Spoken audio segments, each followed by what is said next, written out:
I like killing people because it's so much fun. Those were the words embedded in a coded message sent by the Zodiac in July of 1969. The letter was sent to the newspaper editors at the San Francisco Examiner. This would not be the last encoded message with gruesome thoughts and details hidden within. The Zodiac is the most mysterious and elusive serial killer in United States history. You and I are about to gather clues, look at crime scenes, and analyze hidden messages to try and discover who the Zodiac really was. Let's delve deeper into the psyche of one of the most terrifying killers of all time. Over the years, more than 2,500 suspects have been put forth as the Zodiac Killer. They range from Unabomber Ted Kaczynski to members of the Charles Manson family. In the 1990s, suspect number 1 was Arthur Lee Allen. Allen was a Vallejo, California school teacher. It's clear that the Zodiac could be anyone from an already known killer to a school teacher. Our mission is to figure out where on this spectrum the real Zodiac Killer might lie. There are 2 suspects who have not been completely ruled out thus far, and a third that's been recently accused of being the Zodiac. As investigators, we'll look into the evidence and try to come to our own conclusions. The first suspect we'll analyze is Lawrence Kane. The Zodiac clearly had an understanding of coding. He also had an affinity for naval gear, such as combat boots and firearms. Kane served in the Naval Reserves, where he would have learned coding and had access to the basic naval gear that the Zodiac used. In 1962, Lawrence Kane was in a car accident that resulted in a serious brain injury. This injury may have altered his ability to control urges. It could have led to a personality disorder through unbalanced chemicals and hormones in the brain. We know that the Zodiac struggled with internal conflict. He reached out for help in several of his letters, even stating that he could not control his urges to kill. It's been claimed by some, including a retired police detective, that Kane's name appears in one of the Zodiac ciphers. The Zodiac did write that he had embedded his name in the ciphers. He taunted the authorities, saying that if his code was cracked, they would know who he was. Could Kane have put his name in one of the ciphers because he was the Zodiac? Or was it a coincidence? Perhaps it was just a mistake by the retired detective when trying to break the code. This evidence does not seem to hold up for our investigation.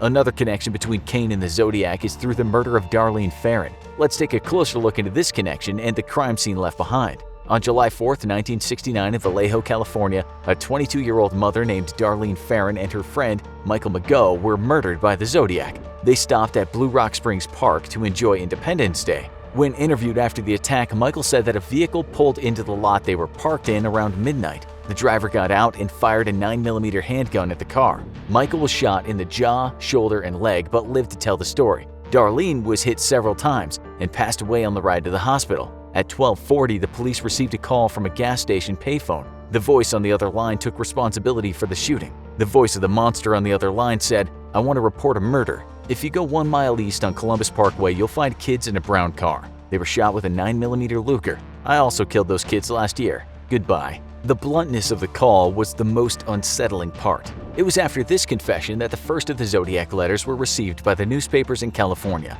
The first set of letters were postmarked on July 31, 1969. 3 different envelopes were sent to 3 different newspapers. The writer claimed responsibility for 2 shootings and provided grotesque details about the victims, weapons, and number of shots fired. The writer also included 1/3 of a cipher in the letters and demanded publication.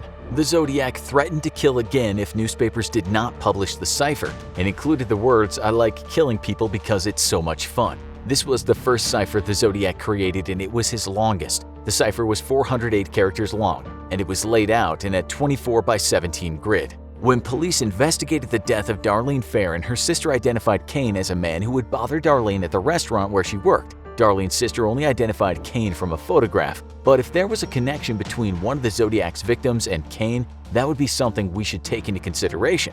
Lawrence Kane was also identified as having the closest likeness to the Zodiac by a San Francisco police officer who unknowingly saw the Zodiac moments after the murder of a cab driver named Paul Stein. Paul Stein was murdered by the Zodiac on October 11, 1969. Stein picked up a man thinking it would be a routine cab ride, but he was dead wrong. On his way to the destination, the Zodiac shot him in the head and cut off a piece of his shirt. The Zodiac walked away from the scene of the crime just as police arrived. The cops were mistakenly looking for a black man as the suspect. They ignored the white man resembling the correct description. Racial profiling was common at this time in U.S. history. This murder was where the most famous sketch of the Zodiac Killer came from.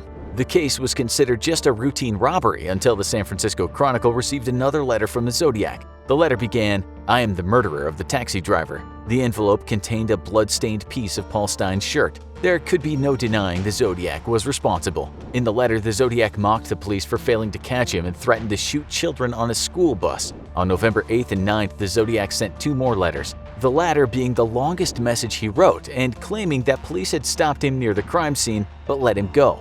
This letter also included a recipe to make a bomb and a detailed diagram of the explosive. It was clear that the Zodiac had the technical know-how to make the device and was not afraid to use it. Perhaps Lawrence Kane learned basic engineering skills in the Navy to allow him to construct the bomb the Zodiac described. The following month, a letter addressed to famous attorney Melvin Belly was received. In it, we get a look at the psyche of the Zodiac. Its writer stated he was afraid that he would kill again. The Zodiac asked Belly to help, as if he were fighting a battle within himself. One side of his personality wanted to stop the mayhem. The other personality, the one clearly in control, only wanted to kill more. The Zodiac ended the note with, "Please help me. I cannot remain in control for much longer." These personality shifts could be due to brain trauma similar to what Lawrence Kane succumbed to in his car crash. For right now, though, the connections between Kane and the Zodiac are superficial and more evidence is needed. It's time to turn our investigation to another man who was suspected of being the Zodiac Killer. His name was Ross Sullivan.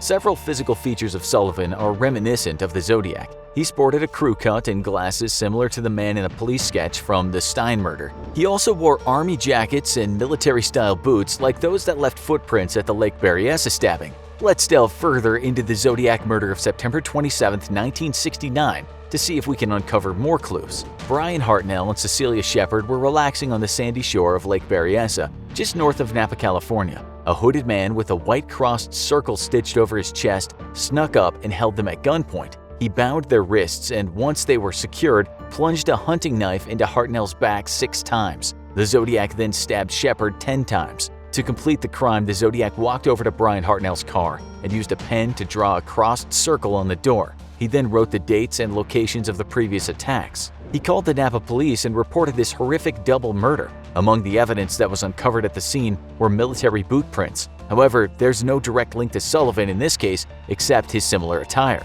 But Ross Sullivan is connected to a different Zodiac murder in a much more concrete way. On October 30th, 1966, Sherry Josephine Bates left a note for her father, saying she'd gone to the library at City College in Riverside. The next morning, her Volkswagen Beetle was found abandoned in the library parking lot. Her body lay in an alley nearby, between 2 unoccupied houses. She'd been stabbed numerous times and her throat was slashed. It was a bloody scene. Police found a Timex watch and prints of military boots at the crime scene. Nothing had been stolen and no sexual assault had been conducted. The next month, a local newspaper received a typed letter titled The Confession. The murderer wrote, "Miss Bates was stupid. She went to the slaughter like a lamb. I'm not sick, I'm insane."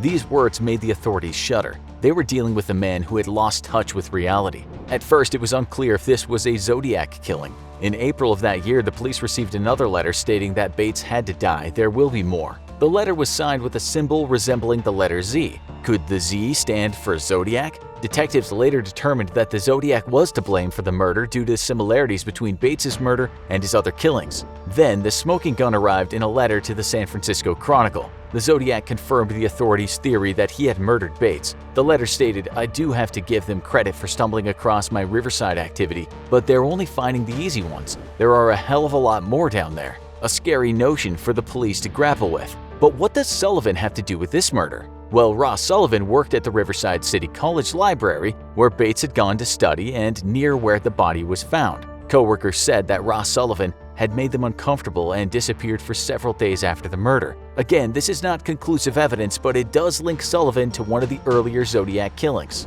Ross Sullivan also had mental health problems. Although we're now more aware of the role mental health plays in someone's actions, in the 1960s less research on the topic was available. In 1967, Sullivan was hospitalized several times for bipolar disorder and schizophrenia. These mental health diseases may have caused the dark personality of the Zodiac to manifest itself with or without the knowledge of Ross Sullivan. It would seem that Sullivan has a clearer connection to the Zodiac murder than Lawrence Kane. Again, there is no conclusive evidence at this time, but Sullivan's actions do seem suspicious. A more recent claim for who the Zodiac Killer was comes from a man named Gary Stewart. Stewart believes that his father was the Zodiac. It isn't every day that a son implicates his father of being a notorious serial killer. In 2014, Gary Stewart published his book, The Most Dangerous Animal of All, and in his book he outlined evidence as to why he believes his father was the notorious Zodiac. Stewart grew up without knowing his father. His mother, Jude Guilford, was a 14-year-old fugitive married to her 27-year-old husband, Earl Van Best Jr. After Stewart was born, his father decided he had no interest in parental responsibility. He left his newborn son in a Louisiana apartment complex stairwell. If nothing else, Van Best was a terrible father. Upon being arrested for multiple crimes and negligence, Van Best ended up in a California state mental hospital. Jude Guilford put Stewart up for adoption at the time. It wasn't until Gary Stewart was a grown man that he had connected his father to the Zodiac. He first started making the connections when he was watching late-night TV. On the screen was the police sketch of the Zodiac. Stewart instantly recognized the close resemblance to a picture of his father and the Zodiac drawing.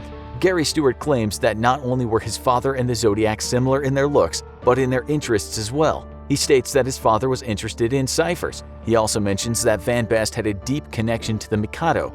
The Zodiac quoted the Arthur Sullivan opera in his letters. Maybe Van Best and the Zodiac shared the same love for this opera because they were the same person.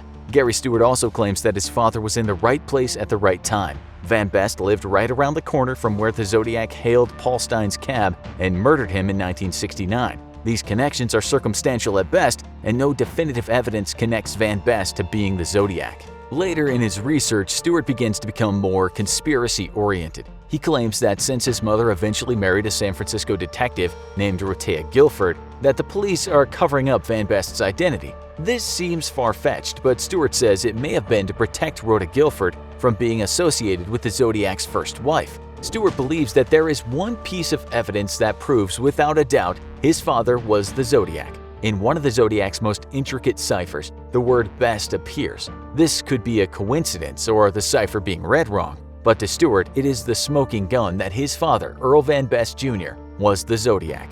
However, experts and law enforcement officers are less convinced, and the case of the Zodiac Killer still remains open and unsolved. It would seem there is just not enough evidence for us to make a definitive identification at this time. Something that keeps detectives and us at the Infographics show up at night is, did the Zodiac ever stop? Or did he just take a break and change his MO? After his last letter on March 22, 1971, there was radio silence from the Zodiac for almost 3 years. It wasn't until 1974 that he resurfaced again. The San Francisco Chronicle received a letter on January 29, 1974 from the Zodiac. In it was a nightmare come to life. The Zodiac alluded to more murders in his note, which read, Me 37, SFPD 0. This has been interpreted as the Zodiac taking responsibility for 37 deaths and the San Francisco Police Department arresting him 0 times. Since 1974, no one has heard from the Zodiac. But this does not mean he was not or is not still out there.